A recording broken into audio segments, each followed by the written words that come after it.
Jusqu'à 10h. Radio Lac Matin. Réveille les Genevois. Et aujourd'hui dans Radio Lac Matin avec notre invité, on va s'intéresser aux relations toxiques. Accueillons tout de suite Nathalie Rizen. Bonjour. Bonjour. Bonjour Nathalie, experte en relations d'aide aux victimes de relations toxiques. Vous venez nous parler de votre nouveau livre qui s'appelle « 10 mamans, raconte-moi mon histoire, violence conjugale, post-séparation et instrumentalisation de l'enfant ». C'est pas facile à dire, mais c'est une réalité dans certains couples. Déjà, qu'est-ce qu'une relation toxique dans un couple, Nathalie ? Alors une relation toxique est une relation de dominant à dominé, de sujet à objet, qui va demander à l'autre, c'est-à-dire quand l'un va demander à l'autre d'abdiquer sur certains aspects de sa personnalité dans le seul but de lui nuire, de le dévaloriser, voire même de le détruire.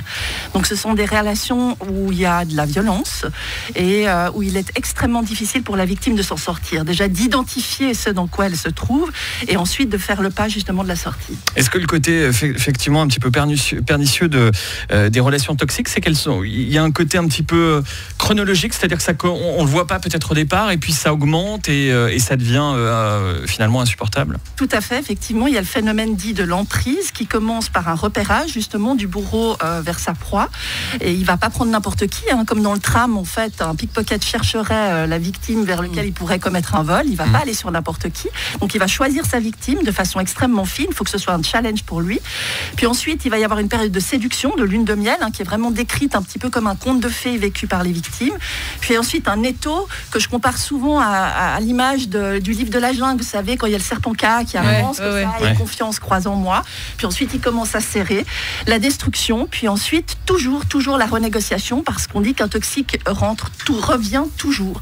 Vous le sortez par la porte, il revient par le soupirail. C'est vrai, exactement. Alors, dans le livre « 10 mamans, raconte-moi mon histoire », vous mettez bien sûr l'enfant au milieu de tout ça, parce qu'un enfant qui naîtrait dans cette relation, qu'est-ce qui peut lui arriver? D'ailleurs, le dessin sur votre couverture, c'est un enfant qui porte un sac d'école. À la place, c'est une bombe.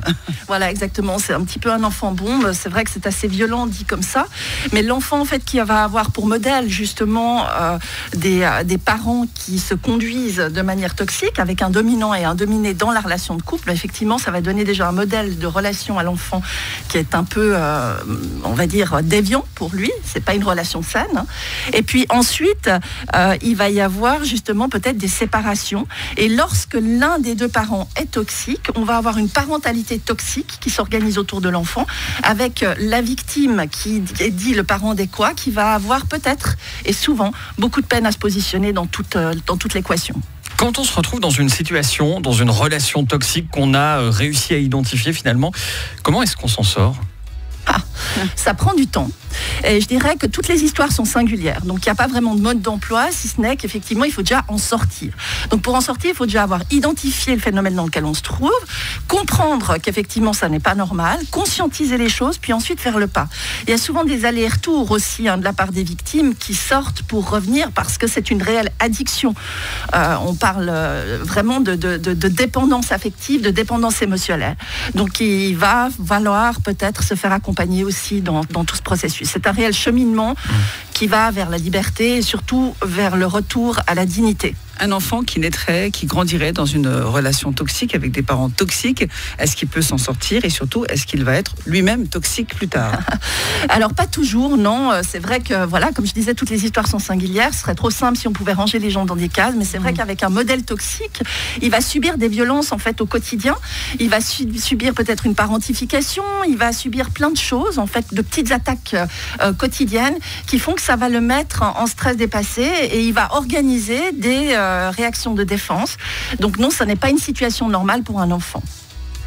La relation toxique, vous l'avez dit, finalement, cette personne, ce dominant, finit toujours par revenir. Ça veut dire qu'on ne se débarrasse jamais d'une relation toxique, ou alors il faut apprendre à vivre avec ça d'une certaine manière. Je vois pas trop. Alors effectivement, on évite ce genre de démarche, mais effectivement, on remarque que le toxique vérifie toujours si sa proie est sous emprise. Donc lorsqu'elle sort, lorsqu'elle est en détox, on va dire, eh bien, il y a toujours un risque pour elle de retomber sous la dépendance dépendance. Parce qu'en fait, c'était peut-être aussi mieux avant, et le cerveau a ça de bien pour nous humains, c'est-à-dire qu'il va se souvenir des bons moments, et il va souvent zapper ce qui a fait mal. Donc là, il va s'agir effectivement de bien faire comprendre à la victime qu'elle est dans un processus de sortie, pour qu'elle puisse se détoxifier. Mais après, s'il y a des enfants, et c'est justement toute la thématique du livre, s'il y a des enfants, là, on rentre dans la problématique du lien à l'autre. Ça veut dire qu'on a toujours un lien au travers de l'enfant, et le toxique risque très souvent d'instrumentaliser l'enfant pour atteindre sa proie de départ, à savoir l'autre parent. Alors on fait un point vocabulaire, c'est ce qu'on se disait hors antenne dans l'équipe. On a l'impression que les années qui viennent de passer, et actuellement il y a de plus en plus de bipolaires, pervers narcissiques, relations toxiques. Enfin, est-ce que c'est pas un petit peu galvaudé tout ça, et les gens qui en souffrent vraiment, on peut alors pour eux, oui, Sophie, tout à fait, effectivement. Malheureusement, il y a cette parole qui se libère, mais des fois sans définition claire. Donc c'est la raison pour laquelle il faut remettre l'église au milieu du village, et puis reposer les choses pour bien expliquer qu'effectivement les victimes de relations toxiques sont à terre quand elles en sortent, et si elles en sortent, parce qu'elles peuvent aussi malheureusement s'abandonner jusqu'à en mourir, parce que ça pousse aussi au suicide et à des prises de décision très complexes. Donc oui, les enjeux sont énormes, les enjeux sociétaux aussi sont énormes, puisqu'après les effets en fait sur les enfants sont immenses, puisque ça définit les adultes de demain. Donc c'est ça qui est important, et ce déni sociétal, il faut vraiment se réveiller un petit peu pour prendre soin de ces enfants de demain, pour pas être dans le déni complet de ce qu'ils subissent. Nathalie Riesen, vous êtes donc experte en relations d'aide aux victimes de relations toxiques. Est-ce que vous avez le sentiment que depuis un an, finalement, enfin un peu plus d'un an, depuis le début de cette crise sanitaire, le phénomène s'est amplifié ? Alors oui, on a pu voir effectivement une augmentation des chiffres de violences domestiques notamment. Ça ne m'a pas beaucoup surpris, on va dire, puisque les personnes sont enfermées depuis un an à peu près avec leur bourreau directement, en contact direct. Elles n'ont plus ce sas de sécurité. Ce qui était très alarmant, justement, c'était au début du confinement, lorsque les enfants étaient enfermés aussi avec leur bourreau, c'est-à-dire qu'ils n'avaient plus la soupape de l'école, la soupape de l'extérieur, pour remarquer qu'en fait, il y avait autre chose à l'extérieur, et que le monde ne fonctionne pas uniquement comme il le voit fonctionner à la maison. Donc effectivement, oui, c'était complexe, et oui, malheureusement, c'est le cas. Un livre à lire qu'on vous conseille ici, toute l'équipe de Radio Lac Matin vous conseille de lire 10 mamans, raconte-moi mon histoire. Nathalie Riesen, merci. Merci. Beaucoup. Merci à vous.